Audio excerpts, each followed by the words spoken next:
everyone. Welcome back to another episode of Rayvive. Today I'm so excited because I have a very special guest with me today. He's someone that I've worked with in the past. I think we both started off on the same boat together, and now we both are marketing managers, and we've come really far. So I'm really excited for this one. I have Jorge with me. Hello, Ramsha.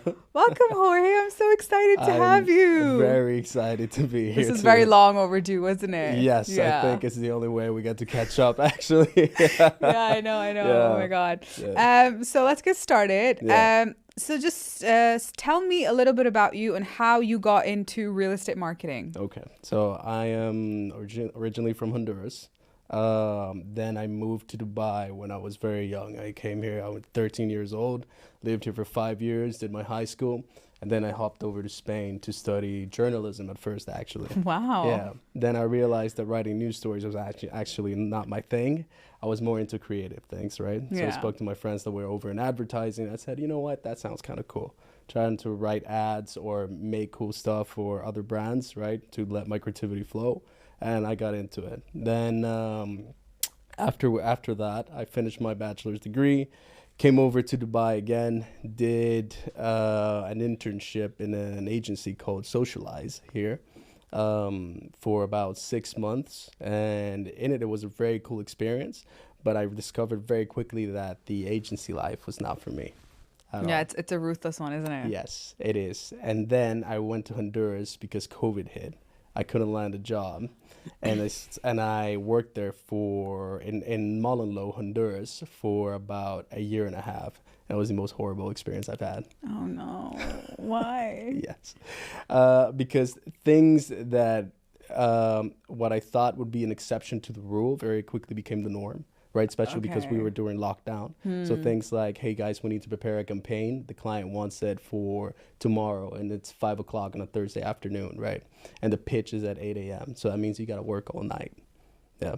And then this started happening quite regularly, and you know, more than what you know is that you burn out. Yeah. And so I did that for about a year and a half until I said, okay, I had enough. Yeah. And then I just decided to say, okay, I'm going to resign from this. Right? Good for you. Thank you. Yes, it wasn't the life I wanted. And then I discovered very quickly my passion for writing and telling stories. So I fell in love again with storytelling, right?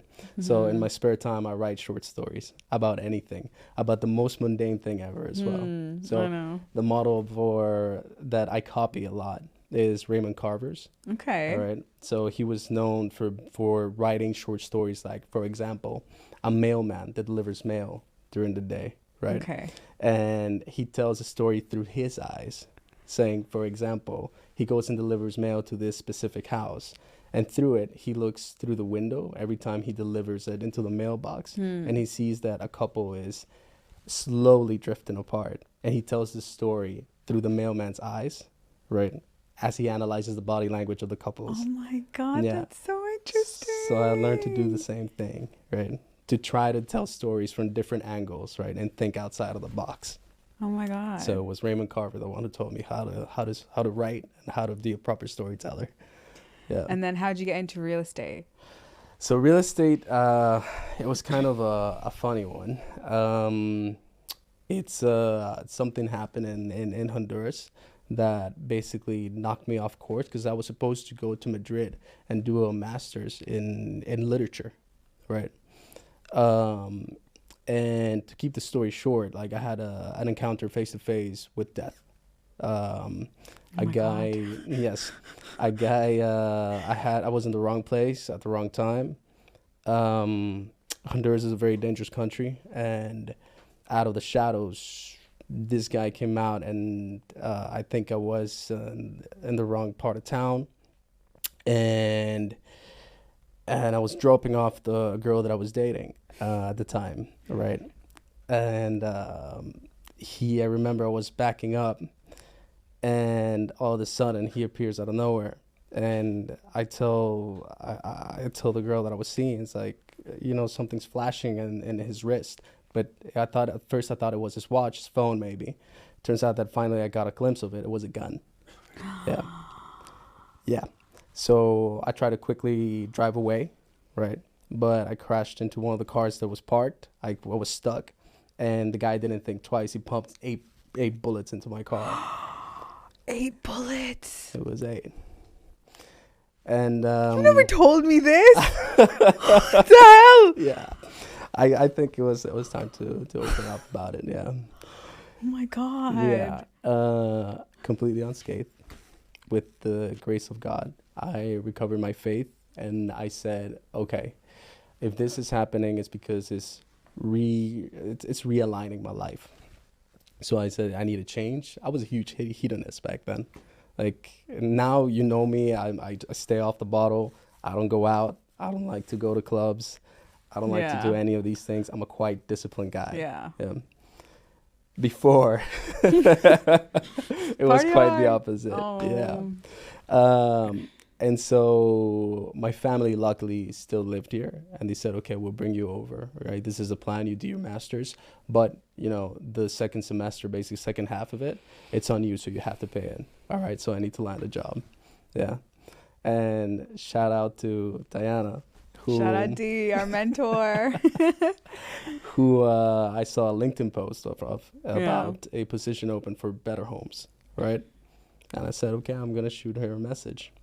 Right. So after that, I never underestimate the power of a cold email, a cold message, or a cold nothing. Right. You see a pretty girl that you like at the bar, say hi. A cold hello. Doesn't matter. Right. You never know what might happen. And then she invited me over to an interview. I was admitted into Better Homes, and then the rest is history. Yeah. I remember your first day. I'll never forget it. I was like, who is this guy? And they're like, oh, he's our new exec. And I was like, he's so quiet. And then I got to know you, and I was like, no, he's all right. Yeah. For those of you who don't know, Jorge and we both started our marketing career at Better Homes under our mentor. We call her Diana, and she taught us everything that we know. And because of her, we progressed and we became marketing managers ourselves. So shout out D. How would you describe the current landscape of real estate marketing in Dubai? And what do you think the Dubai real estate market what is different about the market that sets it apart from all the other real estate markets in the world, like New York or London? Okay. To answer the first question, the landscape of real estate marketing and where it is right now, I think it's still in its infancy. Really? There's still a lot when it comes to real estate marketing. The things that you can do with marketing and help these companies differentiate themselves. It definitely is still in its infancy. It can do a whole lot more things. Right, because right now it's when you see about not just the content but anything else that goes down the funnel, it's very, very, I would say very basic as well. We were speaking about it the other day. It's very repetitive too. Yeah, very repetitive, very repetitive. Whereas there are other markets that have done it quite different, right? So I think that our jobs is to adapt to the way that Dubai is basically building the city, right? So if you see it, they're very proactive. Yeah. So the real estate industry in Dubai is not reactive by any means. And in the past, in other cities, right, it is. So perhaps, there is a technological boom, right, or an industrial boom. So of course, naturally, you're going to need more commercial offices. You're going to need more immigrants, right? Immigration always attracts capital. Yeah. And by default, these people are going to bring their families over. And what do you need? You need residential areas. Okay, so that's a reactive way to do it. These guys are flipping the script. They're not messing around at all, right? So all of these branded residences that you see that are coming up, right? All these off-plan projects that are due, I don't know, I think it's about 60,000 plus units that are due. Yeah, and majority of this year's sales were off-plan units. Correct. Yeah. So that means they're getting ready for something as well. And people are seeing the future of it as well, Dubai, right? So they're very proactive because what they're doing is that they're marketing the city to attract high net worth individuals. That's what they want. That's why you see like rental prices are soaring. I know. Same. Because, so they're attracting a specific demographic, right? And for us, we need to keep up with that as well. Yeah. So it's about thinking. It's about thinking, okay, what is their vision? What is the Dubai 2030 or 2033 vision that they have? What do they want to accomplish? And also, because at the end of the day, who's going to be involved in this plan as well are the real estate companies, right? So how do I adapt it, all right, to make sure that my real estate brand, right, also goes aligned to the urbanization project that they have for Dubai. Yeah. So that I can stay ahead of the curve. Mm-hmm. Yeah. So it's about foreseeing what they're trying to do, right? Yeah. So it's mostly like that. So for example, what's happening in Ras Al Khaimah? Yeah. With the casino and the Yeah, gaming, right? That's also going to happen in Abu Dhabi. Yeah. Yeah. And then ultimately Dubai. So how are you gonna adapt to it? Yeah. And I think that's our biggest challenge, adapting to the market. yes, Yeah. it's volatile. Everywhere. Kills us, doesn't it? Yeah. Well, and to answer the next part of your question, that is like, how does it compare to other markets? When it comes to the performance, well, Dubai is soaring. Yeah, it's completely surpassing it. But when it comes to marketing, there's a lot more that we can do. For example, look at the Spanish market, the luxury marketing in Marbella, right? Yeah. That was the first one that we looked at for to benchmark Lewis and Dorr. Yeah. Lewis and Dorr is not based in a which is the luxury line for DXB. Lewis and Dorr is not based off any real estate company in Dubai or in the GCC region or the MENA region for that matter. It's the Spanish model, right? I see that. You know what? I see it. Now that you've said it, I see it. I always thought it was very luxurious and more storytelling, but now that you said it, I agree. Yeah. It's going towards that area, right? So it's about capturing the lifestyle. It's about actually portraying what it's like to live in a property, right? And then what kind of experiences are you going to deliver? And of course, catering to a different audience.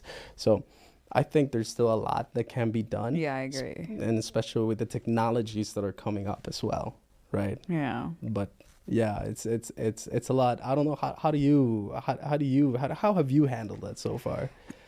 I don't know. I think for me, what's worked for me always is I like to, I call myself a creative problem solver. Okay. In the sense that I see trends and I see things that are not real estate related, that might be trending in the food industry or the clothing industry or different types of industries, right? And my job is to take that trend or take that kind of idea and make it more real estate ish, right?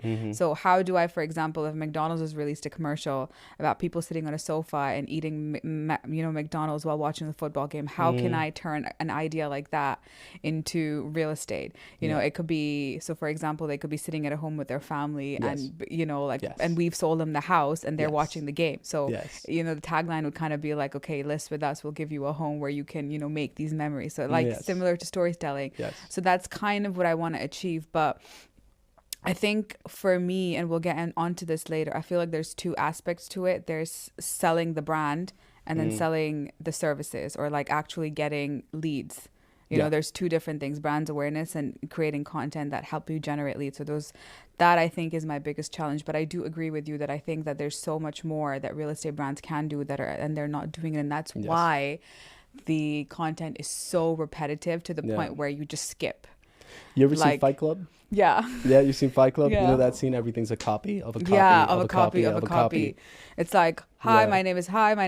You know what I mean? And I'm just like, oh my God, I'm so tired. Things like when you see the broker, welcome to this stunning 4-bedroom villa. Like, I know this. Yeah. I know this. I can see it, the property finder. You can send me the damn link. But you know what? Sometimes brokers or people would argue that the serious buyers would watch that video.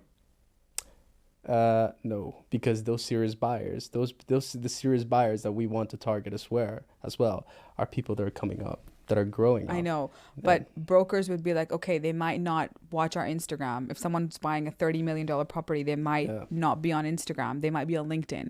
Or I might send them that video myself if I catch them on WhatsApp or if I see them on the golf course or whatever. So that video gives them the information they need. But why do we make content, right? That's the question. Do we make it to sell, or do we make it to do what? Or to create an identity that resonates with the buyer that we're targeting? Yeah. I think for me, content has three main purposes. Okay. Number one is brand awareness. Yes. Number two is recruitment. And number three is lead generation. I don't think you're going to generate as many leads as you would like on social media, which is why in Dubai you have your portals. If you optimize your portals, unless you're looking at off plan, which then you go into digital marketing, which is completely different because you're looking at ads, you're looking at landing pages, you're looking at it's emails, a whole different ballgame. Yeah. But if you're looking at social media specifically, I don't think leads is your number one goal. I think brand awareness is, and word of mouth is key. The more you post, the more people see you. Whether they buy from you now, they might buy from you later. I mean, you know so many agents, and I know so many agents who've gotten leads because a friend of a friend of a friend knew someone because they saw your video on YouTube or on Instagram. You know what I mean? Yes. So that's what it is. It's consistency. And I had a manager in my old company, and he would always say, Rome wasn't built in a day. You know, and that's what it is with social media. Rome isn't built in a day. So if you're consistent with it, you will get that brand awareness and it will help you. But repetitive content is just boring. But you know what the thing is, and I think it's one of the greatest challenge that, of course, what we know it to be, and the correct terminology in our industry is brand affinity, right? Yeah. Right. That's what you want to create. It's branding. Yeah. And it's a long-term game, you know, dealing with people that are in sales, and they usually are the ones who manage these companies, right? For them is very short-term thinking as well. Yeah. Like the sale needs to happen fast, right? So why can't your branding and your customer loyalty happen the same rate, right? It's different, right? I get their frustration, but at the same time, it doesn't work like that. You know, marketing doesn't work like that, and that's not a law we've made up. That's just the reality of it. Your audience, the audience you want to build up, the community, the network you want to build up, is not going to happen short term, like you said. Even with brokers, they're not going to build their database in a month. No. It's going to take time. So marketing works the same way. Yeah. And I think salespeople tend to forget that sometimes, and I understand that because a lot of the times they're on commission only and they need that, but it's just doesn't work. No, does not it? at all. Not at all. Love that. Oh, I love this discussion. And what would you say is the best platform for real estate marketing today? The best platform. Yeah, for real estate marketing. Out of socials? Socials? I think portals are number one. Portals, Portals definitely. are defo. You can't discard it. Yeah. Portals is your bread and butter. Yeah. You need to optimize your portals. You need to teach the brokers how to optimize their portals. Meet the character count. Yeah. You know? But if you're a broker and you want to kind of build your personal brand, or even you as a brand, for example, your actual brand, which is Lewis and Door, what platform, social media platform, do you think is the best, or the one that you would target to build your brand awareness or your brand presence within the UAE market? When it comes to that one specifically, it's YouTube. Really? Yes. For Lewis and Door specifically? For Lewis and Door specifically, it has to be YouTube, because then you can target overseas potential buyers, right? So those are the kind of people that you're going to attract to who if it's through what you want is a lead, right? And for brand awareness as well, you want to target millionaires, high net worth individuals. Okay, you're gonna find them overseas as well. Yeah. Yeah. When it comes to something that it's more, I would say, mass market, right? Like it is in the case of Clifton Real Estate.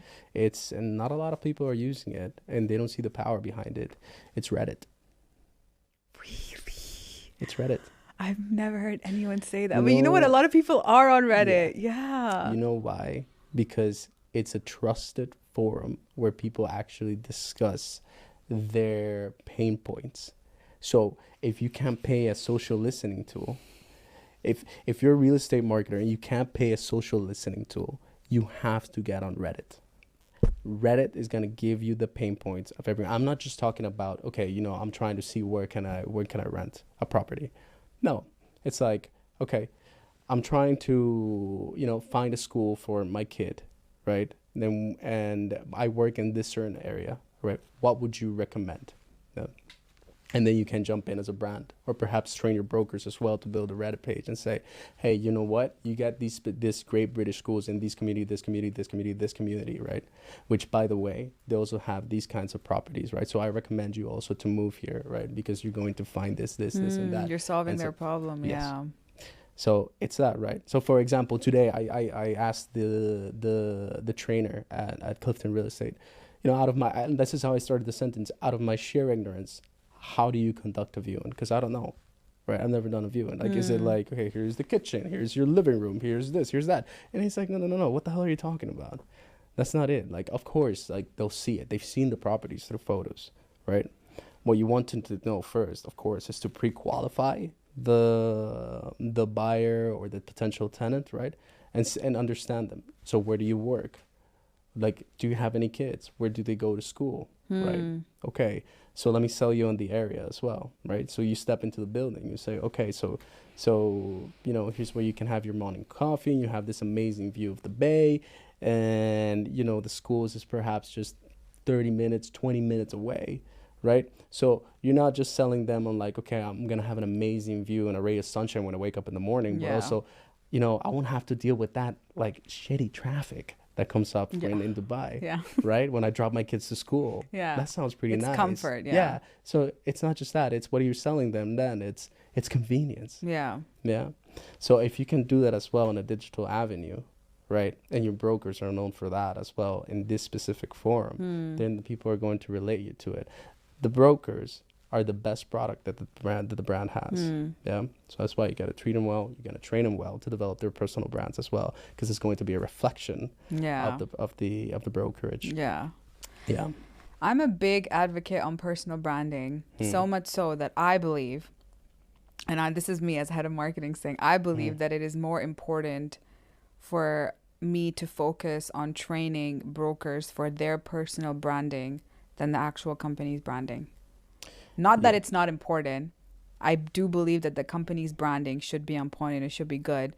But I also think that a lot of the effort or more of the effort should go on the brokers and their personal branding. Why? Because in the end of the day, they're the ones out there in the community. They're the ones looking, and they're the ones who are advocating the brand. They're brand advocates.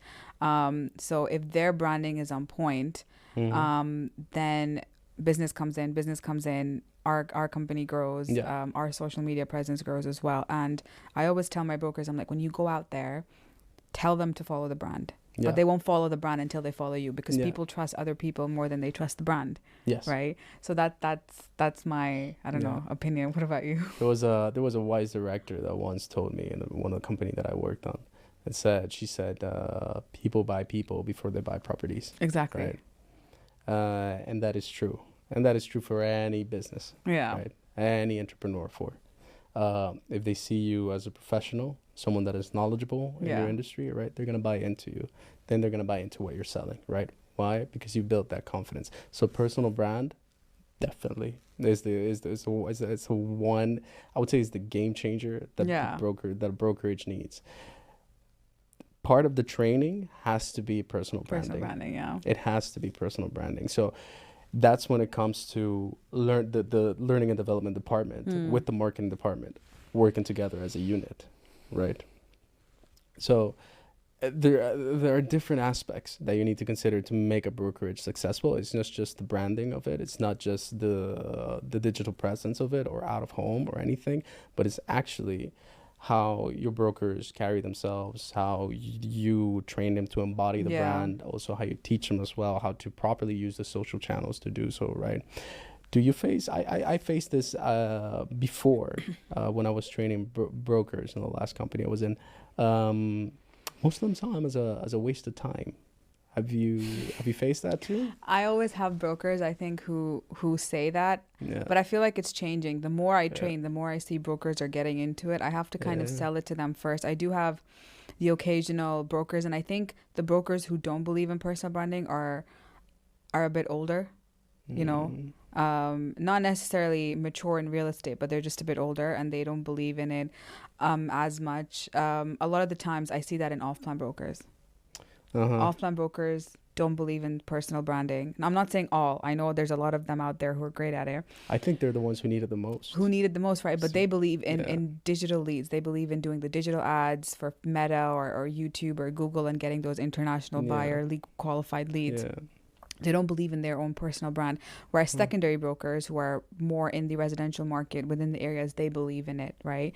But I think the number one thing is they think it's, I wouldn't say a waste of time. I think they believe it's too much effort. They think it's way too much effort. And even when they're putting in the effort, like in marketing, they're so robotic. They're so robotic. And I always say, I'm like, if your content doesn't entertain, educate, or inspire, the 3 content pillars, I will not follow you. You are just like everyone else. If you're not giving me value, if I can't save your post for a later day, you're nothing to me, and I'm not going to buy off you. But more so, a personal brand is not just about you being a broker. It's like 20-30% of it. It's more about who you are. Do you play paddle? Do you like to play? Do you like to play golf? If I can connect with you on a human level, then I will trust you more, right? So I always tell brokers, I'm like, stop posting just sold, just leads, hot property over and over again. Nobody cares. That is not your personal brand. That is another page of Chesterton's, you know. It's boring. That's what it is. It's boring. It's a snooze fest. You are boring. You are boring, and I don't want to follow you. And if I don't want to follow you, no one's gonna follow you. Yeah, it's a lot of vanity. Yeah, when it comes to that. And well. I agree. Show your success, and that's where you promote yourself, and that's where you inspire people. But oh my God, I don't care. Like, you have this property for sale. So does every other broker. How are you selling it? What's so unique about it? Maybe you're living in it, you know, maybe you're sipping a coffee, maybe you're selling the story, and then you're going to play paddle with your friends, or you're having family dinner with your kids, and I can relate to you because I have kids too, you know what I mean? Give me more. 2 brokers come to mind right now, and I don't know them, okay? But, all right, this guy released a video, that back in... perhaps towards the end of last year. I think he works in Strata. All right. It's called The Ranchman. Arabian Ranches. Yeah. And he's like a cowboy. It's called The Ranchman. Oh, a cowboy, a Scouse cowboy. Yeah. And the thing is that a lot of people laughed. But you know what marketing said? It got you talking. Yeah. That's the thing. Although, like, I don't recommend to take that approach, but an impact was generated nonetheless. Now, there's a balance, right, and a scale to see how can I generate that impact, right, but have the right impact that I want. Okay, perhaps I would have assessed them. I would have told them, you know, maybe you don't want to do this. Maybe think it's good that you're going to that route, like thinking outside the box, being creative, but perhaps don't go there, because Arabian Ranches is not about a ranch. It's actually luxury living. I know. And then there was another guy from BWC, right? An American guy that I think he drives a Ford 150. Okay. And he's called Clifford, like the big red dog. Is that the name? His name's Clifford, but he says it in the ad many times. Just look for me driving in my Ford 150. My name's Clifford, like the big red dog, and it's stuck, right? And I hate the fact that I can hear his words right now. Yeah. But you know what that means? There was a differential factor to it, right? Perhaps not the one that you want, right? But if you can apply the same kind of thinking, and then find a balance between what could be considered comedic, right? Because comedy is a hard thing to do as well, right? So if you go overboard, okay, you may be seen as a joke. But if you hit the mark, what are you? What do people say? When a comedian tells a good joke, what is the first thing that comes out of a person's mouth? Wow, that was clever. That is the word that you want, all right? When people say that, you want them, and this is what any copywriter is going to tell you, okay? When they hear, that ad, that perhaps that piece of copy, perhaps that graphic, that was clever. Man. Oh my God, I'm over the moon when I hear that. Real estate marketing. Yes. Is it stressful? How do you manage it? And what is the most challenging part for you? Ramsha, is it stressful? I think I can agree that it is. But I would say we enjoy it. Like, this is what we wanted to do. Yeah. So we're happy, but we're stressed out. I mean, I kind of fell into it. But no, I grew to like it. I grew to love it. Yeah. Because it is stressful. You're expected to deliver a lot, sometimes with very little. Yeah. And you have to be resourceful. with the things that you have. Yeah. So you're kind of in this space, in it's a weird paradigm that we're in right now in the market and where it's going. Because if you see it, real estate companies are not invested in creative agencies. They are building their in-house marketing teams. So then you act as a creative agency yourself. Right? Yes. So you don't have that external support, right? So what do you have to do? All of a sudden you say, okay, where am I standing? Yeah. So you have to work out the strategy. You have to work out the creative strategy, the brand strategy, in case you're building something from scratch, right? And then not just that, but also consider media, paid media. Are we going to advertise out of home? Do we need to advertise out of home? All right. What's my budget? Usually it's zero. But it's like, okay, what can I do with zero? How creative can I get, right? Yeah. Which, by the way, real estate companies, you need to stop doing that. If you want to see results, you have to invest. Yeah. All right. Invest in my marketing budget, please. I need it. I'm desperate. We all are. Yeah. So, yes, it's this weird paradigm, as in like, and I don't think the creative agencies would get it either, because it's a very niche industry and you need to be in it to understand it, to really understand what's the message, what you want to capture in a property. Yeah. So because of all that workload and because you have to wear many hats, right, and learn about different fields in marketing is what becomes stressful. But you know what? It's very rewarding because then you learn how to handle it. Yeah. Right. And you grow different skills as well. Yeah. What's your number one skill in real estate marketing? My number one What skill? do you excel at in real estate marketing? What's your number one thing? I would say the first one is brand strategy. And yes. You're so good at it. You have like PowerPoints and paragraphs and Word documents. Yeah. It's brand strategy, and then it's copywriting. And copywriting falls with a lot of things, right? So it's moving into the creative side of it. Yeah. What would you say is yours? Building brands from scratch. I would say that I am really good at building brands from scratch. Yeah. And I'm not saying that I have evidence to back it up, obviously, but I think, and it's what I enjoy. I enjoy the thrill of something new. And I enjoy the thrill of taking something and making it completely mine and making it completely known in the market. Like when people see me or when people see my brand, I like it to be different, completely different. I mean, I've worked for 4 real estate brands now, right? And each one of them is completely different from the other in every way and in shape. And I think the other thing would be creative videos. I come up with good creative concepts. The storytelling. But not necessarily like how you do it for Lewis and Dorr. But I think I'm good at taking trends and making it fit the brand image in a different format. And maybe I'll link some, I don't know, up here or down there for people to see, and I'll link yours as well. But I think that's probably my forte. So different things. Yeah. Biggest weakness? Oh, it's a tough one. I'll tell you mine. Okay, tell me yours. Having patience with sales. Oh, no, I think I'm quite good with that. And I'm gonna shout her out here as well. Her name is Noah Wardman.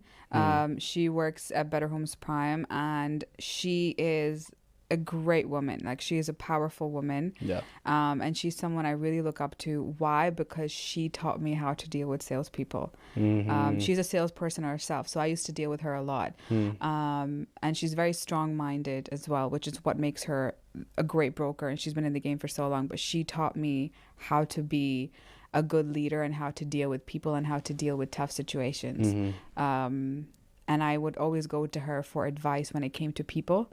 And I think she toughened me up a lot, and she taught me a lot. So when I deal with salespeople, I'm just like, listen, it's not going to happen. I don't care. Yeah. Like, I'm not a miracle worker. I'm not God. It's not going to happen. And my number one thing is, don't be rude. Yes. Don't be rude to me or my team. I don't care if they've burned down Burj Khalifa. You have a problem with them, you come and speak to me. Yes. Right? Yes. I mean, we can deal with it. I mean, I've told people, I'm like, lose the attitude. Literally lose the attitude, and then we can have a conversation, because there is no reason for you to be disrespectful to me. Right? So I get that, but I think for me, I think my biggest disadvantage, or not disadvantage, but weakness would be, I don't know how to say it, but it's giving people too many chances. Uh, Yeah, being permissive. being permissive. Maybe it's the Gen Z in me, or I don't know what it is, but I Yeah. think when people mess up, whether it's my team or whether it's salespeople or whatever, hmm I'm more understanding that I should be, and I let them get away with more than they should, and I'll take on the burden. Yeah. I'll take on the burden when I shouldn't. It I'm a perfectionist in that to aspect. be honest, it happens to me as well. You know, being very permissive with mistakes that I know that perhaps I should be a bit more firm. Yeah. Yeah. And I think it's because we're very early on in our management careers. Yeah. And I'm slowly drifting into that side that it's like, okay, I don't care like what kind of relationship we have outside of work. You messed up, you're going to hear it. Hear it, yeah. Because I need to keep you accountable, because basically I'm responsible for all of this team and what everyone does, right? So if you miss a comma, if you forget to dot an I, that's not on you. That's on me, Yeah. because I missed it, right? I missed it, exactly. Yes. Okay, cool. So, storytelling in real estate marketing. I think a lot of brokerages miss this. I think they're so caught up on selling the property or the brand or the broker that they don't sell the story. Yeah. They sell whatever, they sell the service or the property, and they miss out on the storytelling, which is what attracts, your clientele or your brand awareness. Why do you think people miss storytelling, or brokerages miss storytelling, and why is storytelling so important? I know you're a big advocate on storytelling. Yes, I am. But I think that happens because the marketing managers or the head of marketing are overly permissive. No, don't blame this on us, bro. No, but that's the thing, because at the end of the day, right, you're paving a way. Yeah. And you have a vision, and you know what the brand identity is. You know the audience. You know what resonates with them. And you know what kind of activities you need to do to build that brand affinity. Okay. So when that's not followed, yeah, that formula is broken. So meaning that, right, it's like when you're dating someone, right? All of a sudden you become a different person. Yeah. And then it's like that magic, that kind of chemistry that you had going on. It's no longer there. Yeah. So you're like, kind of like, oh, I'm a bit turned off by that. I thought that you actually, you were invested in this in long term. Yeah. But turns out you just want to complete a sale. Bye. Okay. Right? So what happens is that they are just too focused on building a catalog of properties in every single channel, right? That they forget why actually people go into social media. Yeah. Right? This is, as you said, it's about being inspired, educated, or entertained. I would not open Instagram to look for a house. Yeah. I don't do that. I go to Property Finder. Yeah. Right. But, right, if in the story of a house, we're on Thanksgiving, right, coming up. Yeah. All of a sudden I see a Thanksgiving story. A nice family living, giving thanks for a home that they found in the Mac Hills too. Right? Then that is different, because I like to do Thanksgiving myself. Yeah. So that resonates with me. Hearing you create a story. Okay, right? Clifton Real Estate, what is this about? Slide. That is important, because then they get to know you in a deeper level. This movement, this slide, can help you land a deal. Just a finger swipe. Just a swipe. Yeah. I agree. So I think they're too focused, and they don't understand what the funnel is, right? So they don't know what happens at the top of the funnel, at the middle of the funnel, or at the bottom of the funnel. So for those of you who don't know marketing funnels, it's basically like a little triangle, like a pyramid, but it's the other way around. It's inverted. Upside down, inverted, right? So the top funnel is kind of like your brand awareness. Yeah. then your middle funnel is your kind of negotiation, or you kind of landed the deal or Your whatever, and your interest, bottom funnel, the smallest one, is the sale. So yeah. your audience, or your target audience, or your spectrum kind of goes down on each stage. Yeah. And a lot of marketers, that's what we focus on. So how do we attract our clients, which is brand awareness through social media? Then how do we get them interested or list with us or close the deal? And then, I mean, the last thing would be to close the deal and get the money. So for us, I think for marketing, the main focus is the top funnel. Top of the funnel. Top of the funnel is like our main thing, because if we don't attract them there, then we can't do the other two stages. Yeah. So that's what we mean when we say that. Just for those of you who don't understand. Sorry, I didn't mean to get too technical. No, guys. it's good. Yeah. They should know. And I think even brokers, they should know their top funnel. How are you going to create your brand awareness, awareness about you as a broker, and then get them to, click on your ad or your property, and then close the deal. Yeah. Yeah. No, it's that they miss the mark there, right? They try to do what perhaps is at the bottom of the funnel, the middle of the funnel, right at the top, and it's like no. I think the biggest problem is everyone's copying each other. Everyone is copying each other. I mean, you're like, oh my God, like for example, I'm not gonna name names here, but there's a company out there who's really good with real estate marketing. Few companies out there, and one of them started doing a lot of transition videos. Very cool transition videos, AI stuff. And then the other company followed it. And then the other company followed it. And the other company followed it. And now every real estate video is transition after transition after transition. It's like 17 different transitions in a video. Okay, good for you. You know what I think it is? This industry as well, they play with a lot of ego. And I think what happens is that when the managers, the CEOs, or the directors, when they don't have that in control, right, then it's where they go, whoa, but they're doing it, so we need to do it, and we need to do it better. It's like, hang on, that's not your brand. No, that's not your identity. Why do you want it? Like, that doesn't make any sense. Like, it's an irrational business decision. Exactly. Sometimes they previously, when I used to work at, they would come to me with those kinds of requests, and I would just think, this is ludicrous. I know. And I think I always have this, and I say, I'm like,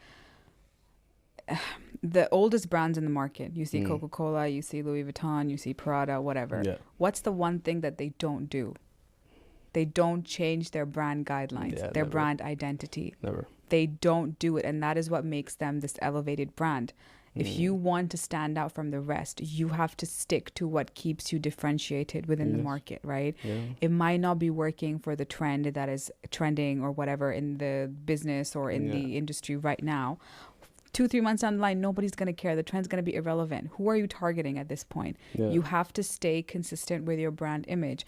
And my team, I think I always have this with my team. My team comes up to me and they're like, look at this TikTok trend. Look at this Instagram trend. Look at this agency. They did this. And I'm just like, no. And they're like, but why? It's trending. It's viral. I'm like, how does it help the brand? That's always I ask. I'm always like, tell me, explain to me how this will help our brand guidelines. Correct. How does it fit our brand? And if you cannot answer that question, we're not doing it. Exactly.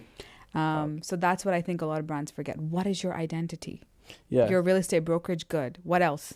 Correct. What is your identity? Yes. It's something that you can't, that it's hard to balance as well. Yeah. Because most of the discussions that happens, it's with the managers themselves, the sales managers themselves, and the CEO, sometimes the owners. Yeah.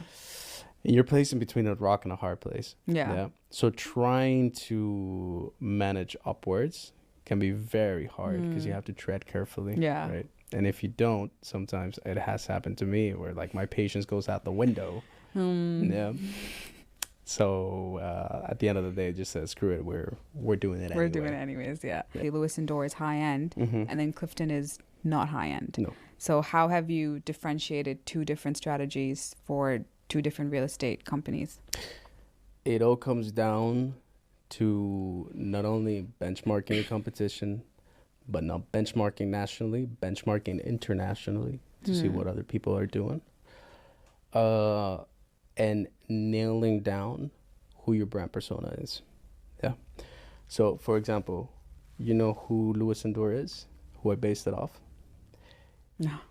It's Vito Corleone. Oh. It's the Godfather. Oh. Because we make offers they cannot refuse. Oh my God, I love it. I love it. And you know what? I Right. see it. Yeah. Now I see it. So it's the brand is based off that. And when I constructed the values, right, I remember that I went after the pitch or the brief. Sorry, well the brief was, hey, make me a luxury brand. That was just it. I was trying, yeah, I was trying to figure it out, and that Sunday. So there's a time of the year where I without fail, I watch the Godfather trilogy. Okay, Right? so that's Yeah. that's a thing for Yeah, you. that's a Okay. thing. That's religiously, right? There's like movies that I don't miss. The Godfather trilogy or V for Vendetta every 5th of November. Oh wow. Yeah. Mine's Uh, Barbie or Harry Potter or like The Conjuring. No, I like things that cut deep, right? So I saw it, and I saw the way that Vito carried himself and the way that he yeah. spoke, right? Which was very clear, very concise, very eloquent. The way that he dressed, right? Very nice, very elegant, right? The way that he was with his family, right? Very reliable. And you know what that made him? A consistent man. I just named you the 4 values of Louis Endor. Ooh. That's where I strived them for. I said, okay, now I know who the brand is and what I want. Okay. Yeah. How are they going to speak? Right. Okay. So then you start figuring that out. Then you start studying your audience, right? Who are they? What do they like? Okay. Where do they go to?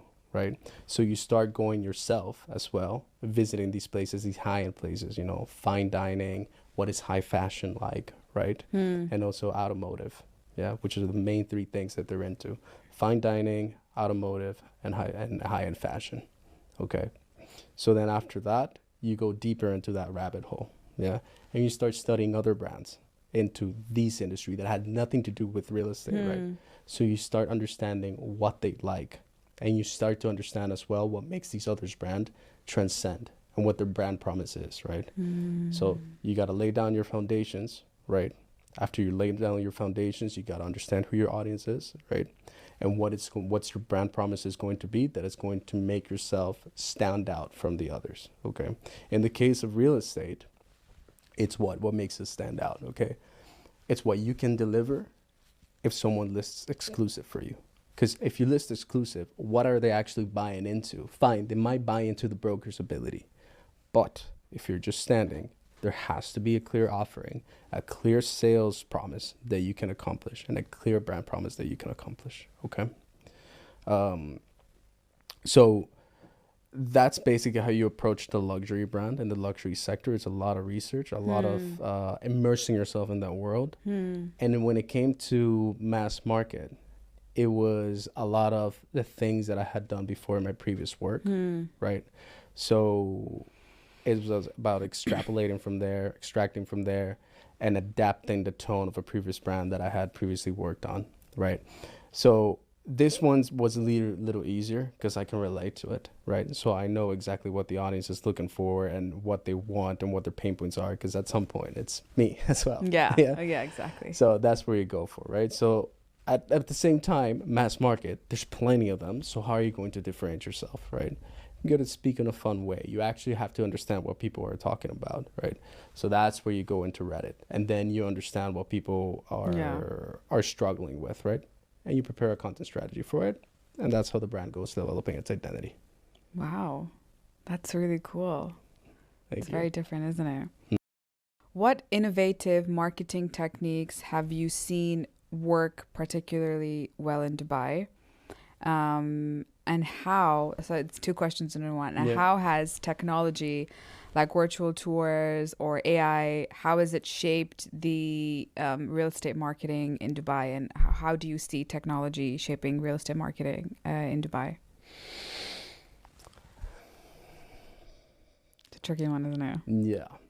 When it comes to marketing techniques, look, I'm starting to see the 3D videos and what people want to do with it, right? And it's a good visual hook. Yeah. But if you don't have the story behind you, it's probably going to do very little. Yeah, I Yeah. agree.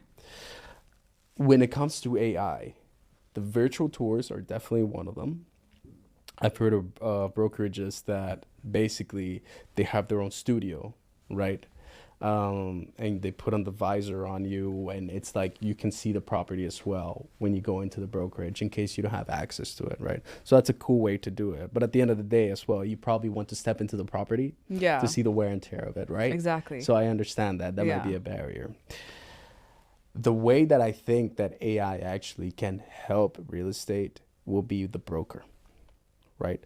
Because at the end of the day, the broker is what's going to bring in the revenue, always, right? Mm-hmm. What you want to do is basically make his time more efficient. Okay. So you can do that through AI. Yeah. There are technologies in place, CRMs that are coming up locally, right? That can do that. Yeah. So for example, now brokers and marketers are working closer together than ever. A CRM, AI-powered CRM, right, that I've talked to these guys before, right? Basically, the broker can register when they finish a viewing. You can program an automated message that goes, thank you for viewing with us. WhatsApp AI bots and stuff. Correct. Yes. Right. And if the lead goes cold, right? If you check in with the broker saying, hey, look, this guy hasn't gotten back to me about it, right? From either your WhatsApp business account for the brand or the broker's account, you can program a message. Maybe you didn't like this property, but hey, cop out these other 5 others that I have in stock, right? So it's a way to always stay in the top of mind of the customer, it's what you want. Yeah. So I think AI is going to help there, making the broker more efficient, right? And making make it more cohesive with what the brand is doing, right? So there's like a powerful synergy in there, where the brand works hand in hand with the broker. I agree. And so that's how I think AI is going to affect this market specifically. I think it's also going to create different tailored strategies or tailored content for different types of, or all types of audiences, buyers, first-time home buyers, investors, anything. And I'm really excited for AI. I use AI in everything. So I'm really excited for it. But I'm kind of a little scared because my only thing is I don't want people to lose the human touch, which makes marketing, storytelling, unique to its brand, right? That's my only thing with AI. I don't want brokers to be repetitive and lose their personal touch, what makes them them. That's my only thing I would say.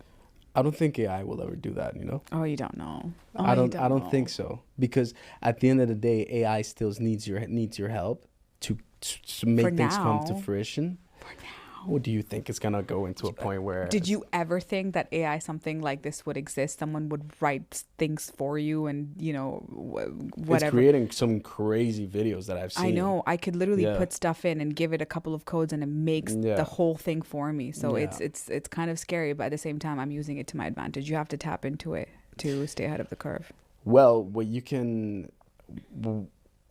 What that highlights, actually, right? I'm not sure if you've seen these videos that are going around of these Japanese fishermen capturing these like big sea snakes right? No.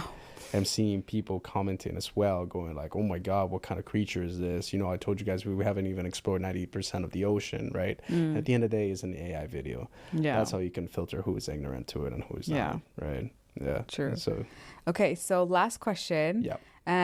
What advice would you give to those, whether it's a real estate agency or a broker looking to market in today's real estate industry in Dubai?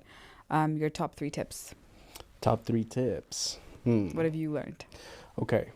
For a broker, I would say document your work in it. Use stories. Use your videos, create your reels. It doesn't matter how low quality it is, right? People can also resonate with that. Everything is content. Correct. Because the beauty of social media is that you can get away with it, all right? Yeah. You don't need a fancy camera these days. You don't need a microphone. This iPhone picks up audio really well. It does, actually. Right? Great video camera as well, quality video, right? Yeah. So you don't need much to start. Just start. Yeah. Just start. Just get out there. Record your videos. Talk about the market, the things that you know, right? The word is broker. It's not agent. It's broker, right? So you have to invest, and you have to tell them, okay, tell people, can you tell me where to put my money, right? And where are going to be my highest returns, Yeah. right? And where going to see for the highest revenue that I Yeah. can get, correct? Right. So, just start. Two, just lose the don't doubt yourself, Yeah. right? Lose that. Like, Lose the, oh, what are people going to yes, say? Yeah. correct, right? Don't care about that. Yeah. Just do it, right? And three, read about the market. Yeah. And that applies for everyone that works in real estate, us included. Because Yeah. at the end of the day, if you don't know what you're talking about, if you don't know the market, you won't be able to communicate Yeah. properly. Okay? Yeah. So Research just is key. start, lose the fear. And third, read. Okay, That's I love it. Thank you so much, Jorge. This Thank has you been for having amazing. me. I think this is my favorite episode yet. Sorry, just because I'm in marketing as well. That's it, guys. Thank you so much for joining us. And I'm gonna link Jorge's social media contact details below. So if you have any questions, just ask him, and we'll see you for another episode. Bye. See you guys.